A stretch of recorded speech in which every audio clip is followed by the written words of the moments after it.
Welcome into Drew's Daily Diamond for Friday, April 26th. I am Drew Martin. You're watching the WagerTalk YouTube channels. We're breaking down the Friday slate in Major League Baseball. We got one day game we're getting into right now, starting in the Motor City, 1:10 Eastern start. It is the Detroit Tigers hosting the Kansas City Royals. Seth Lugo versus Reese Olson, and it's a -110 price tag on the Tigers at home, total of 8. We get the Royals 15-10 on the season. The Tigers 14-11 out the gate. So two teams that have kind of overperformed preseason kind of projections, if you will. And it's a close matchup overall, but I got a couple reasons here why I like the home team in a pretty cool, I guess, schedule spot. I mean, of course, we've got the NFL draft going in Detroit. And now a day game on Friday should be a pretty good atmosphere. That's kind of helping me point towards the Detroit Tigers. But let's get after Seth Lugo here for the Royals. I'm actually looking to fade him. He does have a 2 ERA on the season, but just a 14-7 strikeout to walk ratio through 5 starts. And his last time out was actually his worst start of the season. You know, I'm a handicapper. What have you done for me lately type of guy. 5 innings, 9 hits, 4 earned runs, and only 1 strikeout against the Orioles. So he's not missing a lot of bats, at least in his last time out. We'll carry that over here to this Tigers lineup. And Olson on the hill for Detroit. He's a 24-year-old, 13-round selection in the 2018 draft right out of high school. So he's made his way up here. His overall metrics, 3.8 ERA, but really he's been good. He's pitched really well outside of just one bad start. He's a guy throwing 95, 96 miles per hour and 18-8 strikeout to walk ratio. And really, guys, we've talked about it before on the show. The Detroit Tigers, they have the second best bullpen so far this season through 25 games. Now we're getting a sizable sample size, and their relief arms have been lights out. So I think that works into it. Detroit's won 4 of their last 6, and again, I think the atmosphere there in Comerica should be pretty good. You know, maybe a little hangover, get me up for the fans there. They get them home. Let's go with the Detroit Tigers. -109 is the low water mark. So risk 109 to win 100 on Detroit to start us off on the Friday slate. We'll go from the Motor City up north of the border to Toronto for the LA Dodgers and the Toronto Blue Jays. We get Gavin Stone versus Chris Bassett, the pitching matchup here. Now the Dodgers 16-11 so far the start to the season, and they have won 4 straight. They are 7-3 on the road, but the story here, their starter Gavin Stone, a 6 ERA on the year and a 16-10 strikeout to walk ratio. So that's not very good. He's not missing a whole lot of bats. I also got an angle talking about Toronto that I really like here, guys. Now, the Rogers Center, I'm not 100% sure that it's going to be closed, but it does look like 40 degrees and 20-mile-an-hour winds in Toronto. So I'm going to kind of project here this roof is going to be closed. And I love this angle. Gavin Stone, he's a guy that's only pitched last year and this year in Major League Baseball. And he's only pitched in a dome 1 time. That was against Tampa. He lasted 2 innings, giving up 10 hits and 7 runs in that game last season. So I think that kind of atmosphere and closed doors, it can affect some pitchers.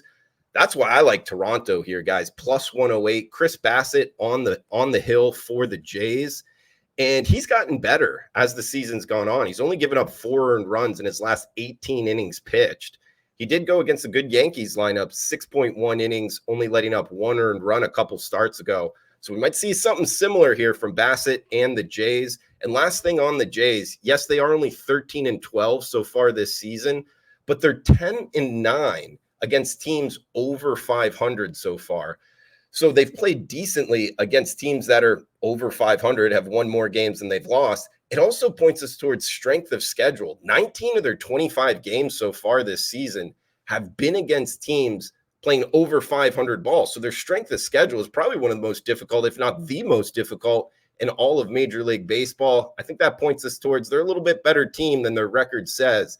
Catching a plus price here at home on the Blue Jays. That's the play in Toronto. Risk 100 to win 108 on the Jays. We'll go down from Toronto down to the south here in Cobb County, Georgia for the Atlanta Braves hosting the Cleveland Guardians. This is a 7:20 Eastern start. It's Allen versus Chris Sale, so a battle of southpaws. -185, that's the Braves. as the home favorite, total of 9. Now, you are what your record says you are, and the records say this is the number 1 team in baseball versus the number 2 team in baseball, which kind of at least catches my eye. Yes, I like the Braves. Yes, I like Chris Sale. What a career he's put up. But at plus 174 on the Guardians with a bullpen advantage as well, that's what we're going with here, guys. Allen on the hill, second-round pick out of FIU. He does have a 5 ERA. But if he can manage himself, which is a big if, against this Braves lineup, I think we can get into the bullpen, which this is a top 3 bullpen by my metrics. Talking about Cleveland here, a big reason why they're 18-7 so far this season.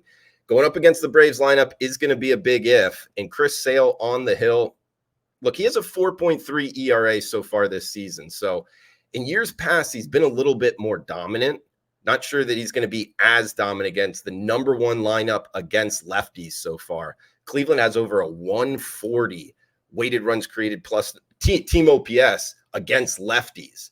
So they've smacked around lefties here. They're getting a good one in Chris Sale, but I think they'll be able to put up enough crooked numbers to make this plus 174 possibly come in. I mean, how much can you really love a big underdog? Well, I think this is a time to take a shot, guys. So let's go with the Cleveland Guardians over the Atlanta Braves on the road.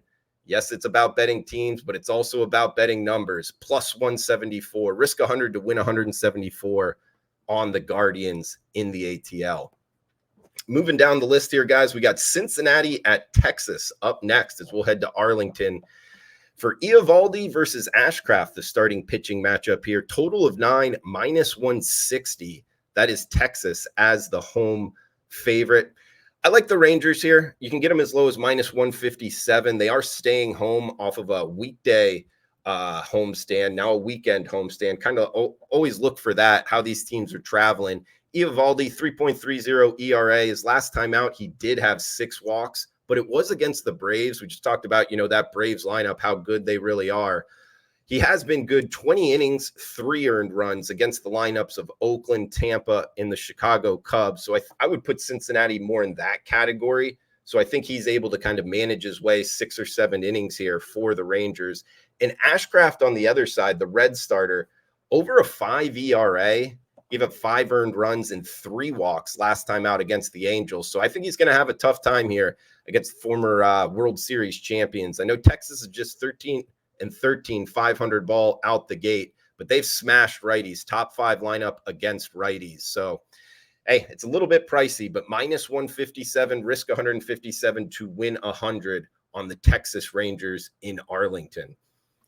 We'll move down the list here for the Yankees and the Brewers. Guys, it does say the Eastern time. It's actually those would be the Pacific time. So go off of what I'm saying, not off of the graphics. But huge shout out anyway. We got graphics on the show.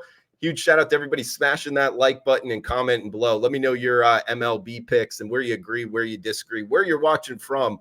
All is welcome. But yeah, huge shout out to the Detroit office, Lexi in particular, for getting these graphics ready to rock for the show. But let's break down this one in Milwaukee. It's the Bronx Bombers, minus 120 favorites against the Milwaukee Brewers. Colin Ray versus Luis Gil is the pitching matchup. By the way, wasted about 5 minutes. It's just 1 L in Gil's name, not 2. Trying to find this guy. He is a 25-year-old Dominican pitcher. He's 29 and 18 strikeout to walk ratio. He has had a little bit of trouble with the strike zone at times, but he's faced Toronto twice, Arizona and Tampa Bay. Not bad lineups by any means, and still managed under a 2.8 ERA. So I think he's going to have a shot here against another solid lineup, the Brewers, to have a quality start. And really a big part of this handicap is Colin Ray, the starter for Milwaukee. The Brewers are out the gate, the number 1 team in the NL Central, 16-8. And Colin Ray does have the peripheral numbers look good, 2.08 ERA, but he only has 14 strikeouts in 22 innings pitched. And his velocity is down from last season and the start of this year. That's usually a category I love to go off of when guys aren't throwing as hard. He's only throwing 91 miles per hour. Now going up against this Yankees lineup, the Yankees are also 17-8 this season. They've played good baseball on the road as well, 10-3 on the highway. I think they make it 11-3 here, as I'm going with the Yankees over the Milwaukee Brewers in this one. Moving down the list here from Milwaukee, we'll head out to the West Coast for the last two here, guys. We get the Arizona Diamondbacks and the Seattle Mariners. Zach Gallen versus Emerson Hancock, the pitching matchup. Total of 7, -130. That is the D-backs as the road favorite. 12-14 out the gate for Arizona. They had that great season last year, under 500 through the first 25 games of the season. Zach Gallen, 27 innings pitched, 32-8 strikeout to walk ratio and a 3 ERA, but he did give up 5 earned runs last time out against San Francisco. And interestingly enough, the velocity was up. I don't know if he was straining harder because he was in trouble or if that radar gun was hot, but that's something to watch going forward. Emerson Hancock, 6 ERA in 4 starts, but he had 1 bad start against Milwaukee, gave up 8 earned runs. Other than that, he's actually been pretty decent. He has a 15-3 strikeout to walk ratio. And again, going back to the bullpen here, guys, we get a big bullpen advantage on our side with the Seattle Mariners. We can get them +120 as the home underdog here. And they have the #1 bullpen by my metrics. In Arizona, a bottom 10 bullpen. So if this is a tight game late, that works in our advantage. So I think the home dog is barking here. Let's go with the Mariners in the Pacific Northwest. Last game up will be the Phillies and the Padres. But again, huge shout out everybody punching that like button and commenting below. Huge shout out to you guys. And again, check out premium picks at WagerTalk.com. I am Drew Martin, going live. Drew's Daily Diamond each and every day on the WagerTalk YouTube channel. 9:40 Eastern, 6:40 Pacific. In this one, we get the Philadelphia Phillies and the San Diego Padres. Aaron Nola versus Joe Musgrove. 2 big names here in the starters role. 7 in the hook being the total, -110. That's Philadelphia as the short road favorite. Pretty much a pick 'em price tag. 16-10 on the season for the Phillies. 500 ball for the Friars, 14-14. One angle I like here, I'm on the Phillies, guys. -109 is the low water mark here as I'm talking late on Thursday night. This is their first game home off of a 4-game series in Colorado. So they're going from a mile high to near sea level. The ball changes when you do that. And I think it hurts the offense. I think it will hurt the Phillies offense a little bit. And they're going up against a good pitcher in Aaron Nola. 16-2 strikeout to walk ratio in his last 2 games. And schedule-wise for the Phillies, they're in the middle of a road trip, so I don't think like kind of the travel will hurt them too much at Cincinnati, at San Diego, and then they move on to Anaheim. They do have Bryce Harper back in the lineup off of paternity leave, so all of that adding up, I think the Philly side is it. And Musgrove, he has a 5.7 ERA, the Padres starter here, and he's got no more than 3 strikeouts in each of his last 2 starts, so he's not missing very many bats of recent, and he's going up against a good Phillies lineup. I think they're able to get to him. -109 price tag, listing Aaron Nola as the starter. Now, if you want to go first 5, I'm not going to argue with you guys. I'm talking the night before, so that market's not out. If we want to get away from this Phillies bullpen, but overall, it will be the Phillies for me in the nightcap on the West Coast. So huge shout out to everybody chiming in the comments below and smashing that like button, guys. That does it for the Friday Drew's Daily Diamond. Thanks for tuning in. Cash those tickets. Enjoy the weekend.